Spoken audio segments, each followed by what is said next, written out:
नमस्कार, मी डॉक्टर वैशाली।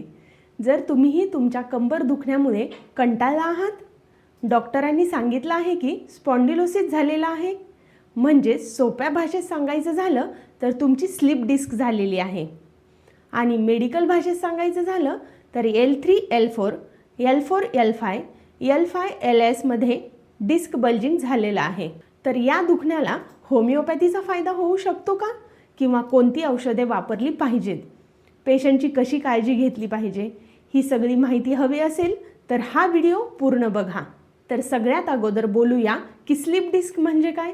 तर सरळ साध्या भाषेत सांगायचं झालं तर पाठीच्या मणक्यामधील गादी सरकणे। जर तुम्ही जड वस्तू उचलल्या किंवा खूप ताण पडला तर बाहेरची जी लेयर असते त्याला क्रॅक येतो आणि आतील लेयर बाहेर येते आणि त्यामुळे नस दबली जाते। तर आता स्लिप डिस्क झाली आहे हे कसे ओळखायचे, याची लक्षणे काय असतात। तर कंबर आखडली जाते किंवा कमरेचं दुखणं वाढतं, चालायला त्रास होतो किंवा पायात मुंग्या येतात किंवा संवेदना जाणवत नाहीत, चप्पल घातली आहे की नाही हेही लक्षात येत नाही, सकाळी उठल्या उठल्या टाच दुखते, हे तर खूप कॉमन लक्षण आहे। तर अशा पेशंटला चालताना पुढच्या साईडला वाकून चालावे लागते आणि चालताना खूप जास्त त्रास होतो। जर ही सगळी लक्षणे दिसत असतील तर याला आपण नस दबली आहे असे म्हणू शकतो। स्लिप डिस्क आहे किंवा नस दबली गेलेली आहे हे कन्फर्म करण्यासाठी आपण MRI करतो। MRI या टेस्टमधूनच आपल्याला माहिती होते की नक्की कशा प्रकारचा डिस्क आहे। एक्सरे, CT स्कॅन या टेस्ट केल्या तर आपल्याला यामधून क्लिअर लक्षात येत नाही। या दोन्ही टेस्ट वेस्ट ऑफ मनी आहेत। आता मुख्य प्रश्न येतो की डिस्क स्लिप झाल्यावर काय करावे। तर तुम्हाला या 5 गोष्टींकडे खूप लक्ष ठेवावे लागणार आहे। Number 1, hydration. जर तुम्ही पाणी कमी पीत असाल तर स्लिप डिस्कचा त्रास वाढू शकतो, त्यामुळे तुम्हाला दर 1 तासाने 1 ग्लास तरी पाणी प्यावे लागेल।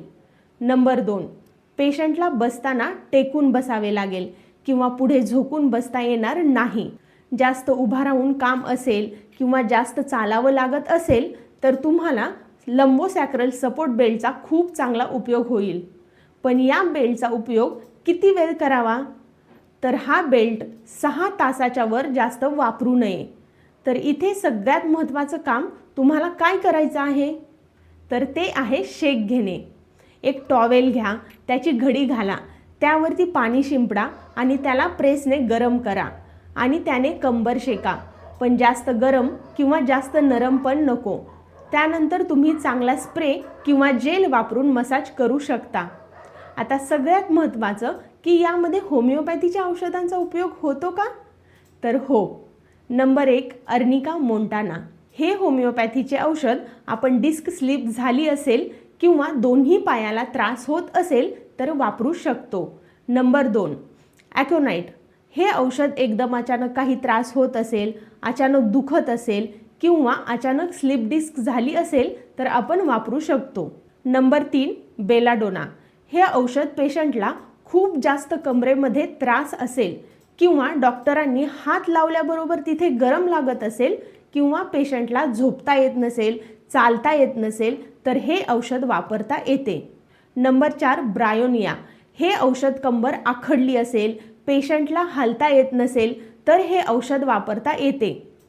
मी सांगितलेली ही सगळी होमिओपॅथीची औषधे स्लिप डिस्कसाठी महत्त्वाची आहेतच, पण ही औषधे सोडूनही आपण दुसरी औषधे देऊ शकतो, पण ते डिपेंड असते पेशंटच्या कंडिशनवरती। तर अशाच वेगवेगळ्या महत्त्वाच्या माहितीसाठी माझ्या चॅनलला लाईक, शेअर आणि सबस्क्राईब करा।